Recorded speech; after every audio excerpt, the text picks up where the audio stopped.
एक गांव में महेश नाम का एक किसान रहा करता था। महेश के परिवार में उसकी बूढ़ी माँ और पत्नी थे। एक दिन सभी लोग आराम से बैठे थे और बातें कर रहे थे।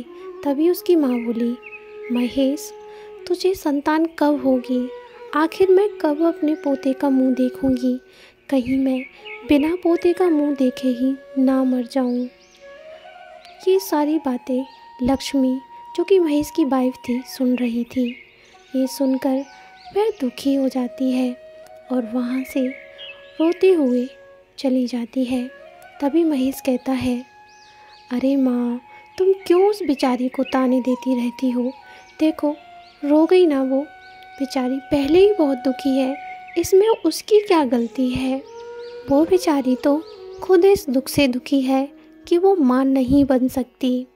इसके बाद कमरे में जाकर लक्ष्मी उदास बैठी होती है और वह खुद के भाग्य को कोस रही होती है कि तभी वहाँ पर महेश आता है और लक्ष्मी से आकर कहता है, लक्ष्मी, तुम उदास मत हो, इसमें तुम्हारी कोई गलती नहीं है और माँ की बातों का तुम बुरा मत माना करो, क्योंकि वो भी बस पोता ही चाहती हैं।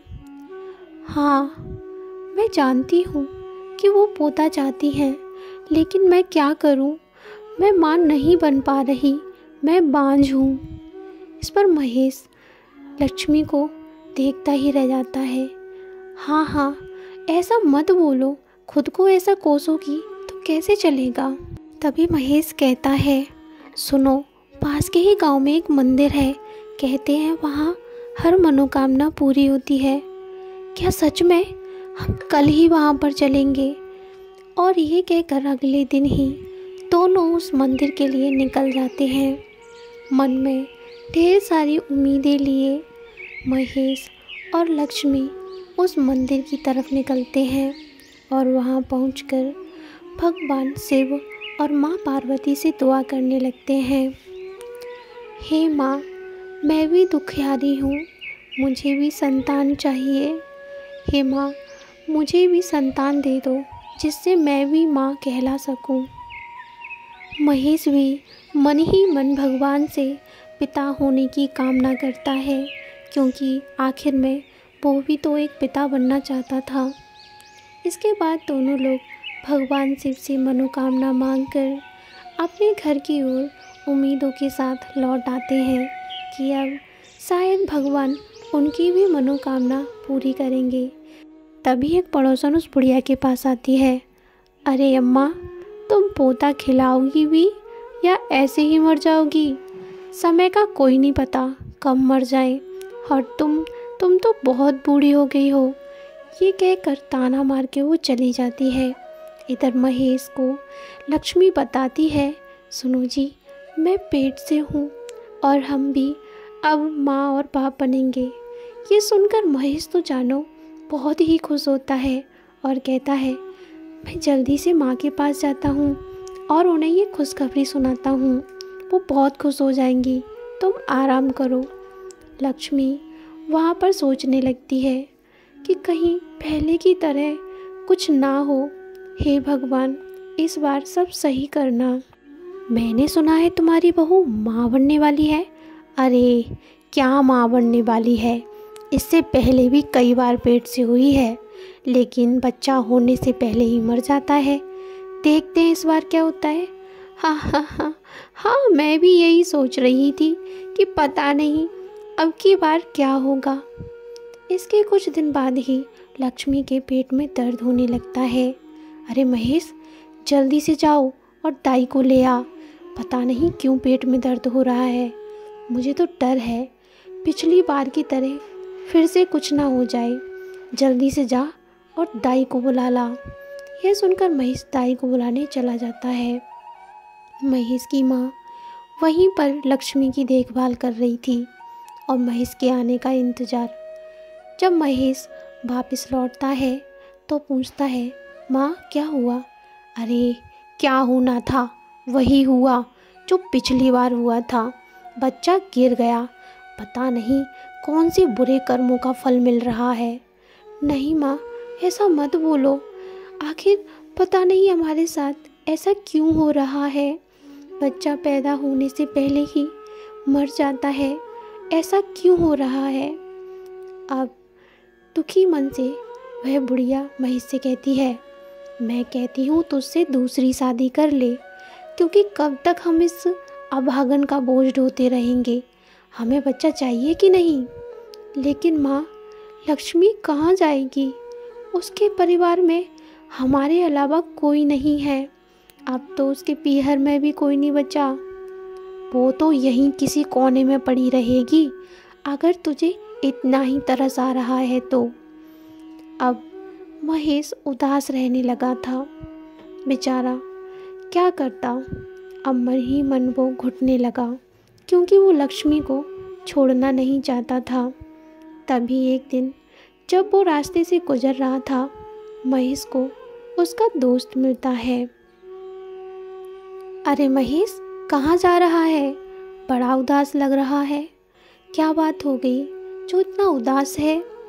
तभी महेश अपने दोस्त से दुखी होते हुए कहता है, क्या बताऊं यार, मैं बाप नहीं बन सकता और मेरी पत्नी माँ, क्योंकि पता नहीं हमारे किस्मत में क्या लिखा है। शायद हमारे बुरे कर्मों का फल हमें मिल रहा हो, या शायद पिछले जन्म के बुरे कर्मों का फल। मेरी माँ दूसरी शादी की कह रही है। अरे तू चिंता मत कर, मैं एक साधु को जानता हूँ जो कि बहुत बड़े महात्मा हैं। दूर दूर से लोग उनके पास अपनी समस्याएं लेकर आते हैं। तू भी चला जा, क्या पता तेरा कोई हल हो जाए। तभी महेश घर पे जाके बताता है, माँ, यहाँ पे पड़ोस के गांव में ही एक महात्मा आए हैं जो कि बहुत बड़े सिद्ध पुरुष हैं। कहते हैं वह सबकी समस्याओं का हल करते हैं, क्या पता वो हमारा भी भला करते। अरे तो किस बात की देर है, जल्दी से इसको लेके जा और उन्हें अपनी सारी समस्या बता दे। मैं तो कहती हूँ जल्दी ही क्या, आज ही लेके चला जा।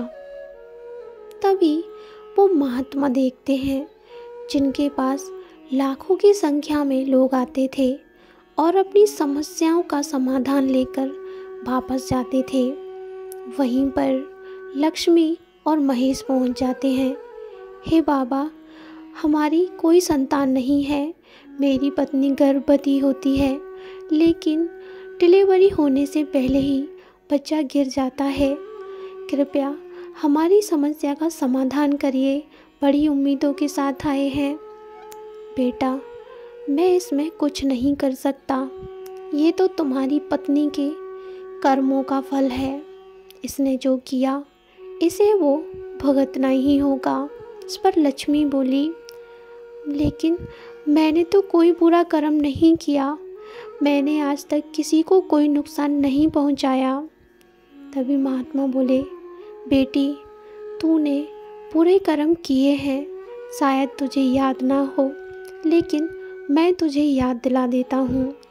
जब तू बाल्य अवस्था में थी, अपने बचपन में तू बकरियां चराने के लिए जंगल जाया करती थी। यह तेरा नित्य का ही काम था। एक दिन तू अपनी बकरियों को लेकर जंगल में गई थी। जब तेरी बकरियां वहाँ पर चर रही थीं, तो उनको भगाने गई, तभी अचानक से तेरे सामने पेड़ से एक अंडा नीचे गिर गया।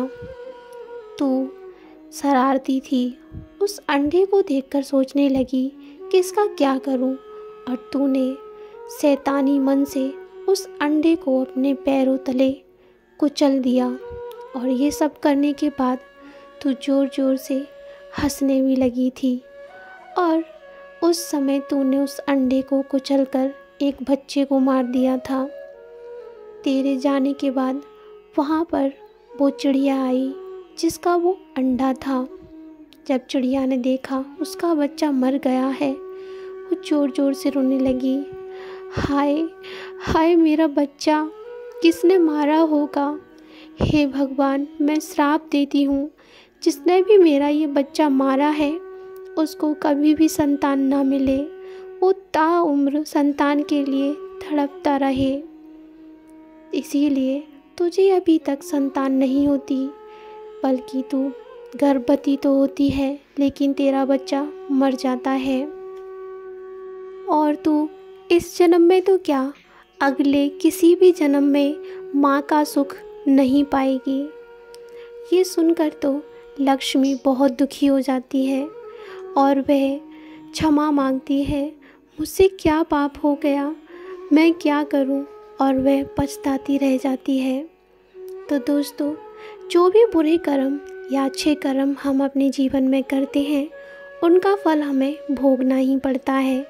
इसलिए जब भी कोई कार्य करें तो सोचें, इससे किसी का बुरा तो नहीं हो रहा, या इससे किसी को चोट तो नहीं पहुंच रही। तो दोस्तों, आज की कहानी से हमें सीख मिलती है, हमेशा हमें अच्छे ही कार्य करने चाहिए।